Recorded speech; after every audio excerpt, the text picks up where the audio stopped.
अच्छा जी, हुण खबर ये वे कि मरियम औरंगज़ेब ये जिहड़ी है मरियम नवाज़ दी हदायत ते भेस बदल के फकीरां वाला भेस बना के ते ये पहुंच जांदी है जिनाह हॉस्पिटल ते चिल्ड्रन जिहड़ी वार्ड है ओहदे च जाके ते ये चेक करना शुरू कर देंदी है कि इलाज कैसा हो रहा है।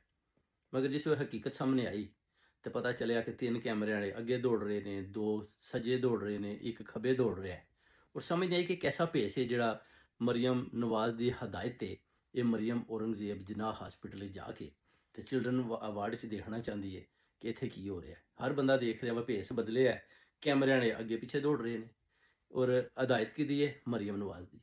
हुण तुसीं हिसाब ला लो कि ये टिकटाकां दे चक्करां विच इस हद तक ये लोग चले जाणगे कदे सोचिया भी नहीं सी और ना ही तुसीं सोच सकते हो। पहले मरियम नवाज दे टिकटाकरां दे चक्करां च ओहदियां तुसीं देखियां जो किस तरह बच्चियां नूं चुक चुक के कि भाई कैमरे रेडी ने ते अज मरियम औरंगजेब साहिबा जिहड़ियां ने जनाब उन्हां दी तुसीं जरा चाल देखो, ढाल देखो कि किस तरह वो कैमरे दे अगे अगे चल रही है और दस रही है कि मैं जिनाह हस्पताल की तरफ जा रही हूँ। लोग रास्ता भी दे रहे हैं भाई बीबी तू अंदर जाके जे कुछ पटना है ना तो पट ले।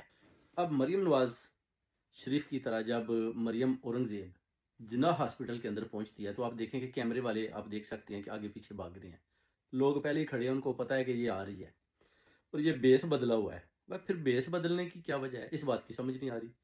सबको पता है कि मरियम नवाज है, डॉक्टरों को भी पता है, लोगों को भी पता है आ रही है, कैमरे वाले आगे पीछे भाग रहे हैं, मगर बेस बदला हुआ है। अब इसकी समझ नहीं आ रही कि जनाब ये किसका जो था ना अपना, किसने इसको ऐसा करने पर मजबूर किया। जब पूछा गया तो उसने बताया जी कि मुझे मरियम नवाज की हदायत थी। ये मरियम नवाज की हदायत थी कि आप इस तरह कैमरे लेकर हॉस्पिटल की तरफ बढ़ें और बेस बदल कर जाएं। बहुत खूब जनाब, वेरी स्मार्ट मूव।